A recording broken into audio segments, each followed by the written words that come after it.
টাকার জন্য দিনের রাত করতেছি, রাইতের দিন করতেছি।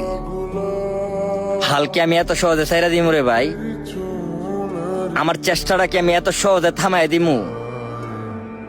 আমি তো দিনের রাত করতেছি, রাইতের দিন করতেছি, হাড় ভাঙা পরিশ্রম করতেছি একটু ভালো থাকবো দেখিয়া, একটু বালা তাহার লাগিয়া।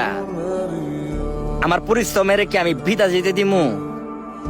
আমার এত কষ্ট, এত পরিশ্রম, এত স্ট্রাগল সবকিছুরে কি আমি বিসর্জন করে দিমু? এগুলার কি আমি বিফলে ফালাই দিমু? কাজে লাগাইতাম না? লাগামু। আল্লাহ কইছে বান্দা তুই চেষ্টা কর, আমি আল্লাহ তোরা কখন যে কি দিমু তুই অবাক হয়ে যাবি। আমি আল্লাহ তোরা অবশ্যই দিমু। আমি আল্লাহ বান্দারে কখনো নিরাশ করি না। আল্লাহ বলছে ভাই নিরাশ হইও না।